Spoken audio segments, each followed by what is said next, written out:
గణాధిపతయే నమః. ఓం గురుభ్యో నమః. ఓం శ్రీమాత్రే నమః. పరమేశ్వర స్వరూపమైనటువంటి జ్యోతిష, వాస్తు మరియు ఇతర అనేకమైనటువంటి శాస్త్రములను మనకు అందించినటువంటి మహర్షులకి నమస్కారం. హయగ్రీవ హయగ్రీవ హయగ్రీవేతి యో వదేత్ తస్య నిస్సరతే వాణి జన్మకన్యా ప్రవాహవత్. అరుణాం కరుణాతరంగితాక్షీం ధృతపాశాంకుశపుష్పబాణచాపాం అనిమాదిభిరావృతాం మయూకైః అహమిత్యేవ విభావయే భవానీం. శ్రీమాత్రే నమః. ప్రేక్షకులకి ఆ లలితాంబిక అమ్మవారి యొక్క అనుగ్రహం పరిపూర్ణంగా కలగాలని మనస్ఫూర్తిగా కోరుకుంటూ మనం ఈరోజు చెప్పుకోబోయే టాపిక్ ఏమిటి అంటే, ప్రస్తుతం ఉన్నటువంటి గోచార గ్రహాలు ఏవైతే ఉన్నాయో కాస్త అగ్రెసివ్ కలిగించేటువంటి ఫలితాలు ఇచ్చేటువంటి దాంట్లో ఉండడం వల్ల మనం ఆల్రెడీ డిసెంబర్ జనవరిలోనే ప్రిడిక్షన్ ఇవ్వడం జరిగింది. అదేదో మన గొప్పతనం కాదు. అంటే మనకి మహర్షులు అందించిన దాని పరంగా కుజుడు రాహు కానీ, కుజుడు శని కానీ, రవి రాహు కానీ కలయికలు ఉన్నప్పుడు గందరగోళమైనటువంటి పరిస్థితులు ఉంటాయి. గొడవలు, పోలీసులు, అరెస్టులు, లేకపోతే ఇట్లాంటివి ఉంటాయని చెప్పడం జరిగింది. పాత వీడియోలోకి వెళ్తే మీకు కనబడుతుంది చాలా స్పష్టంగా. అయితే ఇది చాలామంది అడుగుతుంది ఏమిటంటే, నన్ను ఏమండి మరి ఈ కాంబినేషన్ ఎప్పటి వరకు ఉంది, దీనికి మా రాశి వారు ఏదైనా చేసుకోవాలా అని ఎవరికి వాళ్ళు అడుగుతూ ఉన్నారు నాకు. అయితే దీనికి మరి ప్రతి లగ్నము వారు, లగ్నం తెలియని వారు, రాశి వారు ముఖ్యంగా జూన్ 1వ తేదీ వరకు ఈ కాంబినేషన్ ఉంటుంది. జూన్ 1 వరకు గుర్తుపెట్టుకోండి. కాబట్టి ఈ జూన్ 1 వరకు ఎటువంటి జాగ్రత్తలు తీసుకోవాలి, ప్రతి రాశి వారు ఏ పరిహార మార్గం చేసుకోవాలనేటువంటి విషయం మనం ఇప్పుడు తెలుసుకుందాం. మకర లగ్నము, మకర రాశి.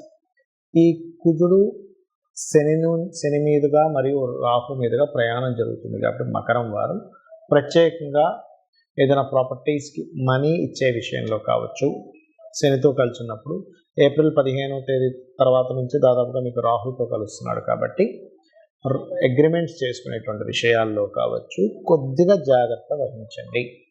అలాగే మరొక విషయం ఏంటంటే, ఇక్కడ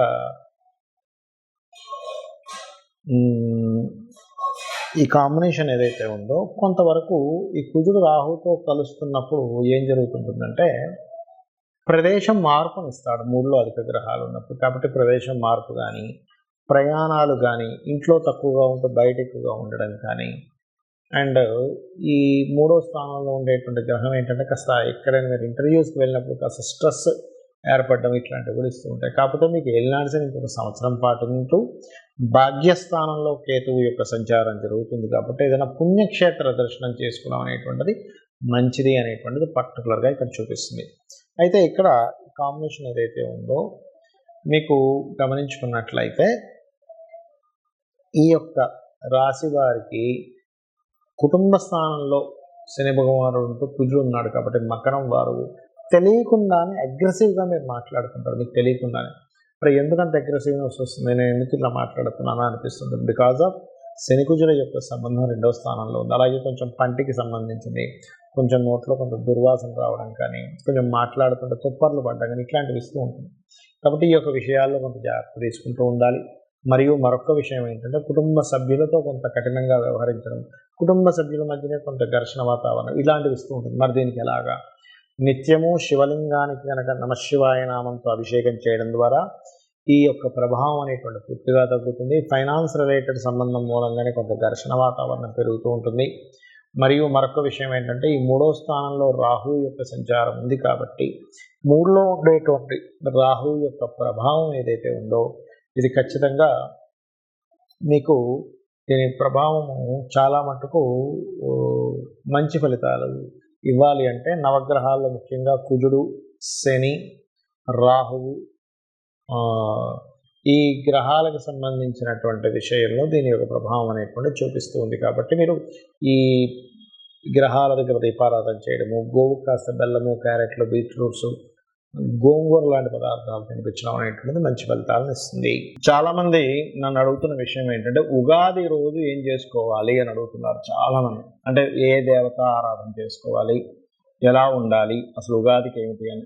ఒకటే గుర్తుపెట్టుకోండి, ఎప్పుడు కూడా మనకి ఉగాది వచ్చింది అంటే ఆ రోజు నుంచి మీ యొక్క ప్లానింగ్స్, నేను ఫలానాది నేను స్ట్రిక్ట్గా పాటిస్తాను, నేను ఫలానా కొన్ని నిర్ణయాలు తీసుకుంటాను అనేటువంటిది తీసుకోవాలి. ఎప్పుడు కూడా చాలామంది జనవరి 1 నుంచి తీసుకుంటారు. ఇంగ్లీష్ దీని పరంగా తప్పేం కాదు.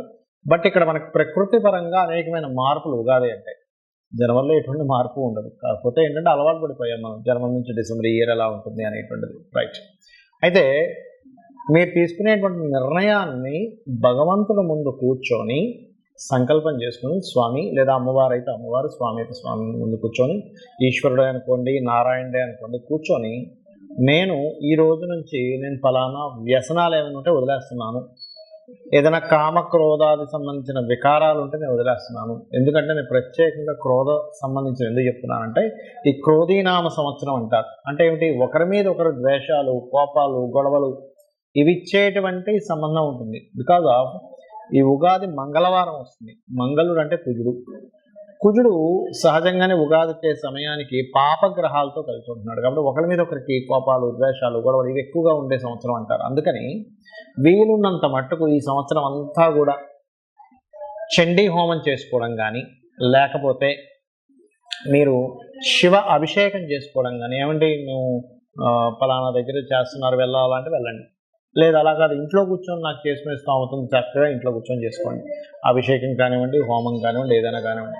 మరి అది చేసుకోలేని స్థితిలో ఉన్నానండి, నాకు ఎలాగా, నాకు అన్ని డబ్బులు నేను కట్టలేను, చాలా కాస్ట్కి సంబంధించినవి, ఏమీ టెన్షన్ పడద్దు.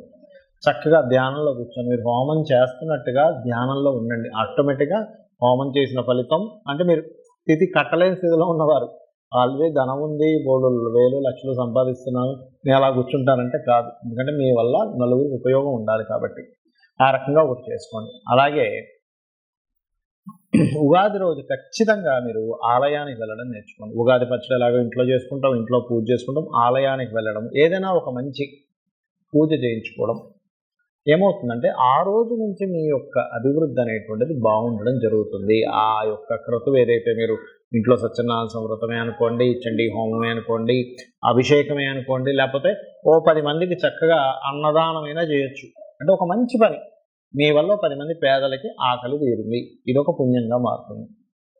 ఇక్కడ ఇంకొక విషయం చెప్తాను ఏమిటంటే, ఇప్పుడు వరకు మనం చెప్పుకున్నాం కుజరాహువులు, కుజశనులు ఈ కాంబినేషన్ వల్ల కొంచెం జాగ్రత్తగా ఉండాలి జూన్ 1 వరకు అని.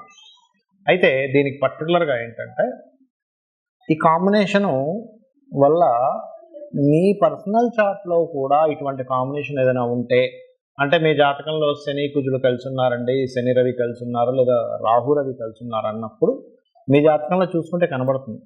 అలాంటి వారు మరింత జాగ్రత్తగా ఉండండి. ఎందుకంటే ఎనర్జీ జాతచక్రంలో ఏ ఎనర్జీ ఉందో మనకి మన ఖగోళంలో అంటే గోచారంలో కూడా ఆ ఎనర్జీ ఫామ్ అయి ఉంది. అప్పుడు ఏమవుతుంది, సేమ్ ఎనర్జీ మన జన్మజాతకంలోని గోచారంలో ఫామ్ అయినప్పుడు ఆ ఎనర్జీస్ పెరుగుతాయి. అంటే అలాంటి వాళ్ళు ఎటువంటి జాగ్రత్తలు తీసుకోవాలో చెప్తాను.